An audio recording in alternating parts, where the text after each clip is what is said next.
listening to I Am Refocused Radio with your host, Shamaya Reed. This show is designed to inspire you to live your purpose and regain your focus. And now, here's your host, Shamaya Reed.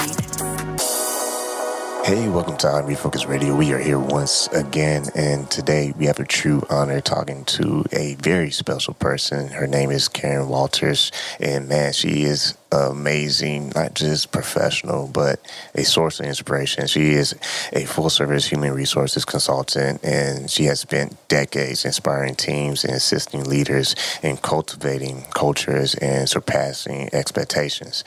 I don't even want to spend 5, 15, 30 minutes on her resume. I just want to welcome her to the show and say, I'm going to let you do the honors to tell people a little bit about yourself. Hi, Shamaya. Thank you so much for having me. It really is a pleasure and an honor, and I appreciate your time. And so, yes, I am a human resources consultant. I live in Georgia, and I really am just 1 year into being a happy entrepreneur. And I have about 30 years of experience as a human resources professional. And I haven't moved around a lot. I'm kind of a loyal sort. The first half of my career was spent in a really large Fortune 50 IT company. And then the last portion of my career has been here locally in Atlanta, working for Arthur Blank, who is the co-founder of Home Depot. But after he left Home Depot, he wasn't finished. He wanted to own his own NFL team, the Atlanta Falcons. And there are many other, companies that he started over the last 20 years, I guess, because I joined right after he bought the Atlanta Falcons. So I've learned so much, and I'm so grateful to have an opportunity to share some of the things that I've learned with small businesses.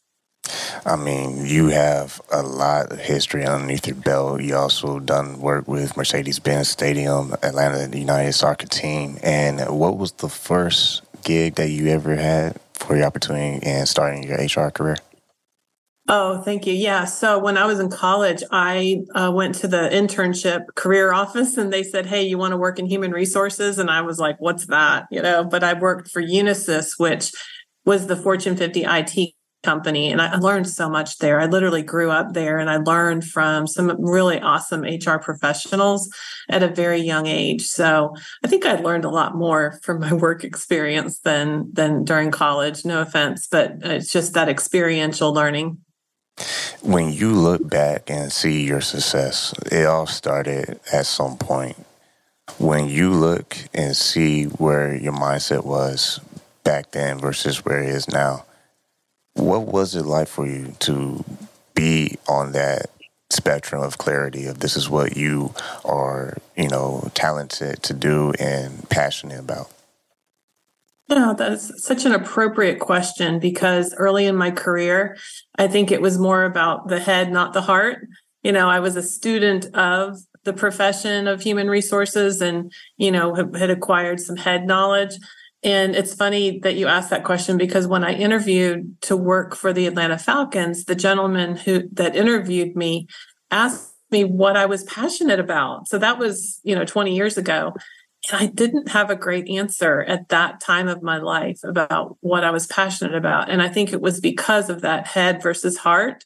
But now I'm sort of just exuding in the heart part. And I think in the broadest of pictures, that's what's changed over my 30-year career, is to see eyeball to eyeball with so many thousands of people and watching them pursue a higher purpose, and to be truly inspired by the environment that they're working in.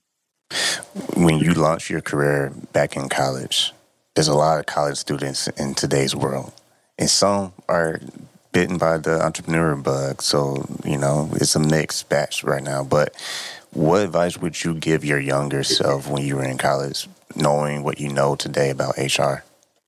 Wow, I don't know that I would go back and change anything, because I had to go through the journey that I went through. And there are probably, actually, I think of my son. He was an entrepreneur right out of college. And so I don't know, that's such a rare experience, though, I think. I mean, I I love the journey that I've been on because I've been able to acquire kind of that book knowledge and the tough lessons learned and toughing it out in the corporate world, but then it's like so rewarding. And you might say, oh, wow, you had such a fun career. You worked in football and soccer and in an entertainment space. And that was so rewarding and so fun. But because I think I'm pursuing a personal purpose right now as an entrepreneur, I'm a little bit happier now.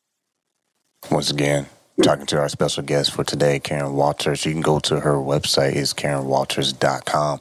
And I want to touch on football because we all know America loves some NFL. And you being with Atlanta Falcons, I mean, we all know that's a cool team. That's like a celebrity team, in my opinion. Being in that area, that city, Atlanta, and working for that organization, what's some of the examples that you can remember that came across in being creative in that space? Being creative. Well, creative is a really good word. I mean, one of Arthur Blank's core values is innovate continuously. And I was actually always kind of intimidated by that core value, because if you think about it, innovate and continuously, those two words sitting right next to each other, it's basically saying you're always innovating. And I think the reason for that is because it is entertainment. And so even though an experience might have been good, very good, it has to be reinvented because it is entertainment. And so I stood back and just was always in awe of my coworkers, who were some of the just best in class people out there, and how they always innovated and they always reinvented, and they made it a fresh experience for the fans. So that really encouraged me to rise to that level, and from an internal perspective, because as a human resources person, it was about creating a great employment experience and a great employer brand and to delight our associates. And so I couldn't be complacent in that because these people were always innovating. And so I needed to always innovate in order to keep them engaged. And speaking of engaged, it ties right into today's show topic, workplace culture, the power of a core values-led people strategy. In today's world, we have so many distractions outside of our workplace. What are some of the core values that you come across that helps create that workplace culture? Right. Yeah. Thank you for asking that. So, I want to say culture and core values, they can become a little bit of a buzzword feel. It's like, what are you really talking about? What I'm talking about when I say core values is it's kind of it's a compass through what, that you can use to make business decisions. So once you know what your true core values are, then you can say, well, okay, well, if these are my true core values, then I'm going to make decisions, the hard decisions, the expensive decisions, the dicey decisions, the real fork in the road decisions. I'm going to make those decisions based on these core values. So what I've enjoyed doing is working with small business owners to figure out what their true core values are. And they'll confess to me sometimes they have core values, but they got them off the competitor's website, or they looked on Google, what should my core values be? And obviously that's not the way to do it. So what I've been doing is interviewing the employees of the company. And I asked them to tell me, when has your employer been at its legendary best in 5 different areas? And because I think too, sometimes we have core values, but they don't cover all the needed areas. So for example, how does the leadership treat the team? What is the secret sauce for this organization and how the leadership treats the employees? Or how does everybody around here work together? What's special about that? What's our impact on the community? And so on and so forth. So it becomes such an awesome esteem boost for employers when they have their true set of core values that are their secret sauce. And then they say, okay, now I know what I'm doing. Now I know how to interview people. I'm looking for people that possess these core values. Now I know who to promote. It's people that are walking out these core values, so on and so forth. So as far as what is one of them, I think in particular, because of the employment market that we work in, the core value that describes how the leadership of the organization treats the team, whatever words you come up with to describe that, and it's going to be particular to the personality of the business, that's going to be really important. And then that becomes a part of your message when you are filling your positions. It's like, this is the commitment we make to our associates. Is like, we're going to invest in you, or we're going to put you first, or it's all about your career, all about your development. It's all about listening to you, whatever it is. That's a real powerful differentiator. Once again, listen to Refocus Radio, talking to our special guest today, Karen Walters. You can go to her website, KarenWalters.com. What's an example of lessons that you learned? For example, like Atlanta Falcons. What are some examples that you use in building those closer relationships between the employer and the employee? So we have a really beautiful stadium here in Atlanta, and it's called the Mercedes-Benz Stadium. And it's really iconic in the world. It's a beautiful space, physical space. But, buildings do not change the lives of people. It's the blood pumping through. It's the associates that work in the building that can impact the life of a football fan. And so one of the things that Arthur Blank does really well is he empowers people. Again, another buzzword, but what does that mean? There's a Maya Angelou quote that says, people will not remember what you told them. People will remember how you made them feel. And so we were very careful in the way that we crafted our interview approach, our onboarding approach, our new hire orientation approach. We were very careful in the way we did that, because how did we want these people to feel?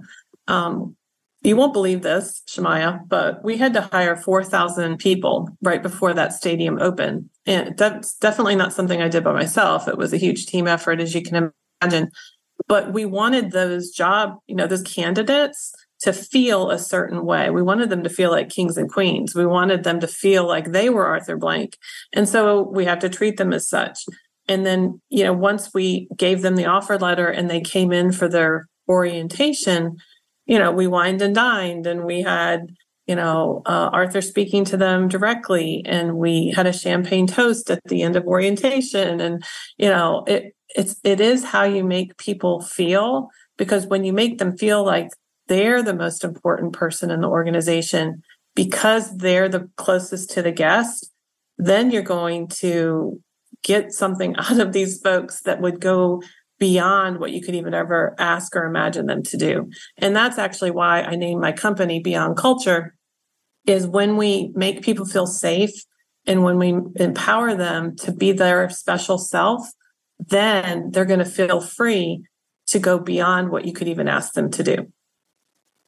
And that's a great point. And speaking on that, kind of illustrate that for the audience, maybe a comparison, maybe company A versus company B, where one organization is a little bit more open to the idea, and maybe the next organization is a little bit more, drill sergeant, like, A, B, C, D, no coloring outside the color lines. Yes. Yeah. And I think we can most of us can remember working in both types of organizations, I would think, or being at least be aware of both types. I grew up in a society many years ago where it was, a typical hierarchical structure, right? And so the boss was the most important person, the smartest person, and we were going to listen to the boss and do what the boss said and look at our job description to perform the duties that are listed on the job description. That's a very finite way of looking at, what you want to get out of somebody. And so you're going to get a finite result. However, when you flip that triangle the other way and you put the CEO at the bottom of the organization, which Arthur was very famous for doing, he always said he was at the bottom of the triangle, the pointy part of the triangle, and the frontline associates were at the top of the company because they were closest to the guests. And so he was more the one that was casting vision, and then he got out of everybody's way and he became the cheerleader, encouraging everybody on. So I have a 5-week leadership course, and it's funny that you asked me that question, because one of the stories that I activate in that training has to do with a young lady that works at two different hotels. So she works in the gift shop at two separate hotels, and Hotel A and Hotel B. And she behaves very, very differently at her two jobs, even though it's kind of the same job in two different hotels. And the punchline is that the leadership and the culture that's cultivated in those two hotels is very opposite. And so the results that they get from their gift shop manager is very different. So the culture is driven by leadership, and that impacts behavior and mindset and results. So, and the overall effectiveness of the business. Once again, talking to our guest today, Karen Walters. You can go to her website, KarenWalters.com. And today's topic, we're talking about workspace culture and the power of a core values-led people strategy. And speaking of strategy, when people, like employees, for example, we always kind of hear the relationship between, the vertical, going through the levels of management. But when it comes to horizontal, people and people, coworkers, what's some of the ways that these core values can be also implemented with coworkers finding that strategy? What a beautiful question. Thank you, Shemaiah. So yeah, I mean, I'm a big believer in collaboration. I think just I'm wired that way. Is I like to toss ideas around, with other folks. Because they get better when we do that. And so I tend to lean towards collaboration. But I think that's a really powerful aspect of healthy cultures is when the employees, they don't feel like it's not competitive, I guess. And, it doesn't really matter whose idea it was, but rather running the ideas by others, it strengthens the idea. And it builds community within the organization, and it just improves the overall result. So that was another one of Arthur's core values. It was called Include Everyone. But again, whether you call it Include Everyone or something else, I do encourage companies to come up with their own secret sauce version of that, because we all know that teamwork is sort of the generic way of saying that, but we're going to be so much more powerfully effective when we do lean towards collaboration.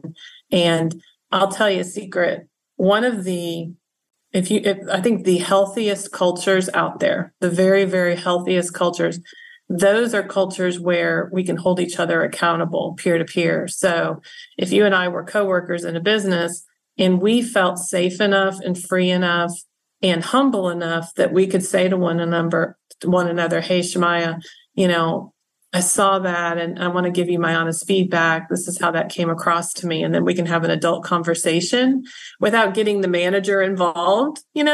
That's a really, really beautiful aspect of healthy cultures. Yeah, it's like being self-sufficient. You don't have to always rely on the upper channels to take care of a situation. Sometimes you can take the initiative to kind of practice that yourself. Agreed. And when people are looking at the HR department, what are some of the misconceptions that people may have with HR and what is really designed to do for the organization? Okay. So human resources is an older term. I think we've maybe even heard of the personnel office was maybe what it was called even before I got started. But, there's so many, it's infinite, honestly, Shemaiah. I mean, I could fill up a whole page of the word connotation with that, or the word association with human resources. I mean, of course, it does involve things like employee benefits, and it involves, hey, let's make sure we're paying people appropriately and on time and all of those things. But I think in the biggest of pictures, human resources, that's a really smart, strategic function within any organization. And in the big picture, what it is it's a great advisor for the leadership team, sort of an objective advisor, where somebody can say without fear of repercussions, can say to the leaders of the company, hey, let me tell you how my view on that, or let me give you some feedback, or, all with the best of intent in making the organization more healthy. Let me be your trusted advisor. And then at the very same time, be a coach and an encourager, an educator for the the team members within the organization. So it's kind of all working towards effectiveness of the business, being a safe, objective person, because, obviously there's some legal aspects of HR too. And what we want to do there is we want to try to encourage people that are working in an organization that have a concern about how they're being treated.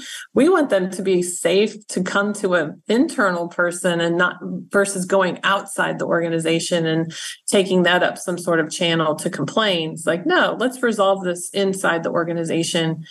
And that's where human resources can come in handy, is to say, hey, I want to be the sounding board. Come to me. I'm going to help. I'm going to do it in a safe way. And I'm going to, make this a healthy place. Once again, you listen on Refocus Radio, talking to our guest today, Karen Walters. You can go to her website, KarenWalters.com.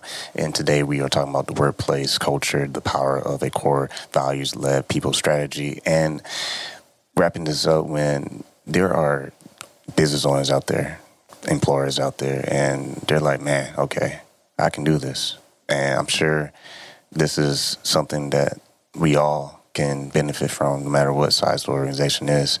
What is maybe the first step that someone can start implementing, like tomorrow when they go into work? I love that. Listen. That's the first thing that comes to my mind, is being a good listener. I think being a coach begins with being a good listener, and listening with an open mind and not filtering or changing what is heard. So, being a good example and being a person of integrity and follow through. I think seeking out opinions and listening, that's a good first step. But I will also say there's a fun little culture quiz, and I made it myself, so I picked 10 questions. And I it's on the bottom of the front page of my website, so it's easy to find. It's KarenWalters.com, and it's at the bottom. It's kind of an enjoyable little 10-question quiz where a leader could grade his or her organization on the culture, the health of the culture. And I designed it in a way to say the goal is not to be satisfactory. No, that's why I call it beyond culture. We're going beyond what we could ask for or imagine. So I designed it that way to say, hey, in each of these 10 areas, you might be satisfactory, or you might even be awesome in each of the 10, but there's always room to go even far beyond. I like the example you talk about the hotel with someone who might work a certain way in this place, but be this way in that place, because you're comfortable in being yourself, right? And these core values can empower someone not just be themselves, but to shine for a career. I'm glad you said that, because the word culture, what does it mean? It just means when a group of people come together for a common purpose, an agreed upon group of behaviors, and either explicitly or implicitly derived from that. And so there's culture on sports teams. There's a culture in the classroom. There's culture at work. There's culture in your home. And the culture is really, what other people say about it. How does it feel to be in your family? How does it feel to be on that basketball team? I remember I have a son who we had him on a basketball team when he was younger. It was not a healthy thing. He literally had a stomach ache every time he'd go to the practice. That's not a healthy culture. And so culture can be great and culture can be toxic, and culture's everywhere. It's just whenever a group of people come together for a common purpose, it's what emerges from that. And it's what people say about what it feels like being there. It says right on your website, achieve results beyond what seems possible. And I think that is the slam dunk, or if I can say, the catch in the end zone, maybe, the extra point is good after the catch too. When you look at the opportunities that are ahead with your new business on a personal level, what were your short-term goals that you see for the near future? Yeah, what I'm enjoying and what I feel optimistic will continue is I'm developing some long-term relationships with some really awesome business owners. And if I lump them all together, what I see about these folks is that they're very, very, very good at what they do. And they're still small organizations. And so they don't have an HR team. And so what I love about it is being able to add my little input, with regard to the people side of it. And, business owners can get overwhelmed because they're very good at what they do. And they're probably trying to take on some sort of the HR piece on their own. And it's overwhelming and their plate is way too full.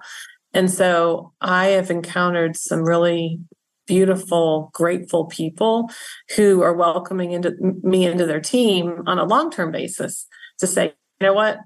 I want you to be my trusted advisor. And so to answer your question, short and long term, I'd like to just add more to that group and offer support to a variety of businesses and a variety of industries and make the world a better place, one business at a time. Because I think we could all say that we, in our daily lives, we each encounter different types of customer service experiences. Some of them are really, really great, and some of them are not, and I always just sit there and ask myself, what's behind that? What's driving that? What's making that a great experience and what's making that a not so great experience? And that's what I'm passionate about.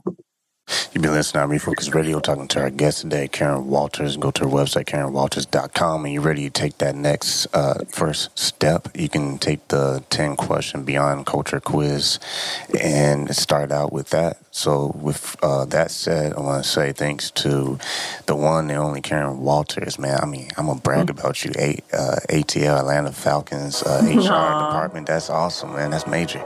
Like they would say, major key. So I want to say thanks for your time. Thank you, Shemaiah. You keep up the great work, and all the best to you.